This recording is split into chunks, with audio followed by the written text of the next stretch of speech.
এই পচা গরমের মধ্যেও সকালবেলা যখন জানলা খুলে দেখি বাড়ির পিছনে সুন্দর এক মুঠো রোদ এসে পড়েছে, তখন মনটা না খুব ভালো হয়ে যায়। তোমাদেরকে বলে বোঝাতে পারবো না। কারণ না পুরো শীতটা আমার বাড়ির পিছনটা এক ফোঁটাও রোদ আসে না, তবে এই গরমের সময় এত সুন্দর রোদ আসে আমার দেখে এত ভালো লাগে। কারণ এই রোদের জন্য না আমাকে আর পাঁচতলার ছাদে উঠতে হবে না, বাড়ির পিছন সাইডটা গেলে আমি সব কিছু মেলতে পারবো বা যা রোদে দেওয়ার আছে সব দিতে পারবো। সব থেকে বড় কথা, গাছগুলো খুব ভালো থাকবে, কারণ রোদও পাবে তার সাথে বর্ষার জলও পাবে। তাই আমার ভীষণ ভালো লাগে এই সকালে যখন রোদটা দেখি গরমকালে। তো সকালে গেছিলাম একটু বাজারে, তো নিয়ে এসেছি অল্প একটু মোরলা মাছ, এটাকে গাং মোরলা বলে। আর নিয়ে এসেছি একটু চিকেন। তো গাং মোরলাটা মায়ের জন্য করব, তো কিভাবে করছি চলো তোমাদের সাথে শেয়ার করি। তো হ্যালো বন্ধুরা, কেমন আছো তোমরা সবাই? আশা করছি ভীষণ ভালো রয়েছো। আমার চ্যানেলের নতুন আরেকটা ব্লগে তোমাদের সবাইকে অনেক স্বাগত জানাচ্ছি। তো এই মোরলা মাছটাকে রান্না করার জন্য সবার আগে মাছটাকে খুব ভালো করে পরিষ্কার করে নিতে হবে। এই মাছের কোনো মাথা বা লেজ কিছু ফেলতে হয় না। পেটটা আস্তে করে চিপলেই পেটের মধ্যে যে নোংরাটা থাকে সেটা বেরিয়ে যায়। তো নোংরাটা বের করে নেওয়ার পর মাছটাকে খুব ভালোভাবে ধুয়ে নিয়েছি।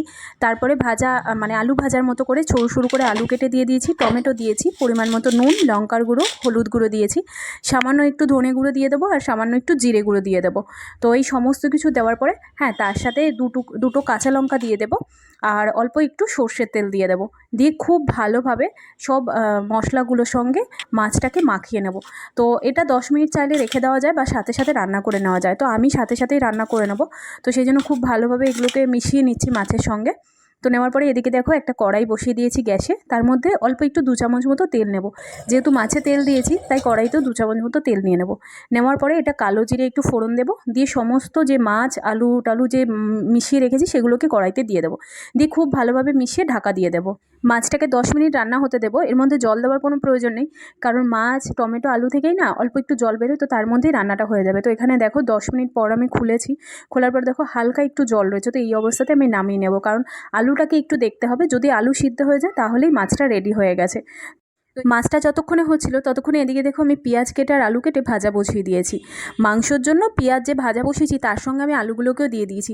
এটা না খুব সহজ একটা টিপস, মানে তুমি আলু আর পেঁয়াজ একসঙ্গে ভেজে নিলে আলু ভাজার জন্য আলাদা একটা টাইম বের করতে হয় না। তো পেঁয়াজের সঙ্গে আলুগুলোকে আমি ভেজে নিয়েছি, যখন দেখলাম পেঁয়াজটা ভাজা হয়ে এসছে তখন আলুগুলোকে তুলে নিয়েছি। নিয়ে এবার পেঁয়াজ মানে সঙ্গে আদা রসুন যা যা মশলা দেওয়া সেগুলোকে সমস্ত দিয়ে নেব। তো আলুটাকে একসাথে ভাজাও হয়ে গেল, আমার সময়টাও বেঁচে গেল। তো তোমরা চাইলে কিন্তু এরকম সহজ টিপসগুলো কিন্তু ইউজ করতে পারো, কারণ তাহলে আলু ভাজার জন্য যে এক্সট্রা সময় সেটা অন্য কাজে ব্যবহার করতে পারবে। তো আমি এইভাবেই এখন মাঝে মাঝে করি, যেদিন আমার সময় একটু কম থাকে সেদিনকেই এরকম করি, তাছাড়া আমি মানে আলাদাভাবেই ভাজি। তো তারপরে মাংসটা আমি ওদিকে বসিয়ে দিলাম, আর আমরা মাংস খাবো আর আমার মিনি সোনা মাংস খাবে না, তা কী করে হয় বলো? তো সেই জন্য মিনির জন্য এখানে একটা মেটে রেখেছি, সেটা রান্না করে নেবো। তো অল্প একটু প্রেশার কুকারে সাদা তেল দিলাম, তার মধ্যে দিলাম আদা রসুন, আর এখানে দিয়ে দিচ্ছি দেখো গাজর আলু বিনস আর পেঁয়াজ একটু বড় বড় করে কেটে দিয়ে দিয়েছি। তো মেটে দিয়ে একটু স্টু টাইপের করে নেবো, চিকেন স্টু যেটা বলে, তো সেটা মেটে দিয়ে করব। আর এখানে দিয়ে দিলাম অল্প একটু গোলমরিচ গুঁড়ো, কারণ মিনির খাবারে আমি গোলমরিচ দিয়ে দিই প্রতিদিন, এতে না ঠান্ডা সর্দি কম লাগে বাচ্চাদের। তো সেই জন্য আমি গোলমরিচ দিয়ে দিলাম, আর যে মেটেটা রেখেছিলাম সেটা দিলাম, একটুখানি নুন দিলাম, আর 2-4টে পালং শাকের পাতা দিয়ে দিলাম। পরিমাণ মতো জল দিয়ে 4টে সিটি দিলেই মেটের স্টু রেডি হয়ে যাবে। তো আমি এখানে মিনিকে ভাত দিয়ে সেটা মেখে খাওয়াতে বসে গেছি। মা হওয়াটা না এতটা সহজ নয়। মা হলেই যে বাচ্চা তুমি টেক কেয়ার করতে পারবে তা কিন্তু নয়। তোমাকে আগে প্রথমে শিখতে হবে মা কীভাবে হতে হয়। তোমার মায়ের কাছ থেকে, মানে নিজের মায়ের থেকে হোক বা শাশুড়ি মায়ের থেকে হোক বা আশেপাশে যারা মা হয়েছে আগে, তাদের কাছ থেকে শিখতে হয় যে বাচ্চাকে কীভাবে টেক কেয়ার করতে হয়। বাচ্চার কোন সময় কী প্রবলেম হতে পারে, কোন সময় কোন সমস্যা হলে সেটাকে কীভাবে তুমি ফেস করবে, কোন প্রবলেমটাকে তুমি কীভাবে সলভ করবে। সবসময় যে ডাক্তার দেখিয়ে তাও হয় না, যে কিছু কিছু জিনিস আছে যেমন ঘরোয়া উপায়েও বাচ্চাকে তুমি ঠিক করতে পারবে। তো এইরকমই তুমি হুট করেই যে মা হয়েছো বলে বাচ্চাকে মানে প্রথম থেকে একদম পরিপাটি করে তুমি টেক কেয়ার করতে পারবে তা কিন্তু কখনো হয় না।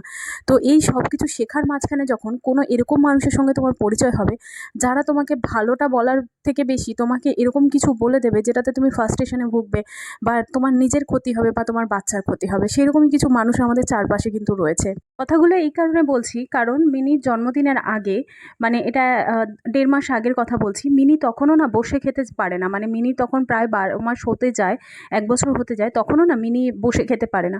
তো এক ভদ্রমহিলার সঙ্গে অটোতে আমার দেখা হয়েছিল। তো কথায় কথায় ওনারও 9 মাসের একটা মেয়ে রয়েছে। তো এই কথায় সেই কথায় ওনাকে না, মানে উনি আমায় জিজ্ঞাসা করছিল যে ও কি বলতে পারে? আমি বললাম যে না, ও তো সবে জাস্ট 1 বছর হতে যায়, ও পাপা দাদা এগুলো বলে। বলে ও আচ্ছা, আমার মেয়েকে না এখন থেকেই আমি না মানে খুব ভালোভাবে কথা বলা শেখাচ্ছি, ওকে এখন থেকে পড়তে বসাচ্ছি। ওনার জাস্ট 9 মাস বয়স। তো আমি বললাম, দেখুন আমার না এত তাড়া নেই যে আমার মেয়েকে এখন থেকেই এত কিছু আমি করাবো, যেভাবে বড় হচ্ছে হোক না। তারপরেই তো উনি জিজ্ঞাসা করতে শুরু করে দিলেন যে, তোমার মেয়ে কী খায়, কী মানে কীভাবে খায়? তো এই সব কথায় কথায় আমি বললাম যে, দেখ আমার মেয়ে এখনও বসে খায় না, ও শুয়ে খায়। বলছে, কী বলছেন, এখনও শুয়ে খায়? দেখো উনি যে আমায় কথাটা বলেছে, সেই কথাটা কিন্তু মানে উনি খারাপ বলেনি যে 1 বছর হতে যায় শুয়ে খাচ্ছে। তবে সেই কথাটা বলার মধ্যে আলাদা ভঙ্গি ছিল। মানে উনি রীতিমতো আমাকে ভয় পাইয়ে দিয়েছিল যে, এখনও শুয়ে খাচ্ছে, এটা কিন্তু বাজে অভ্যাস হয়ে যাবে, আপনি কিন্তু পরে চেঞ্জ করতে পারবেন না, এটাতে এই প্রবলেম হতে পারে, সেই প্রবলেম হতে পারে। রীতিমতো উনি আমাকে ভয় পাইয়ে দিয়েছিল। উনি এটা বলেনি যে হ্যাঁ হতেই পারে এখনও শুয়ে খাচ্ছে, হয়তো 2 দিন পরে ঠিক হয়ে যাবে।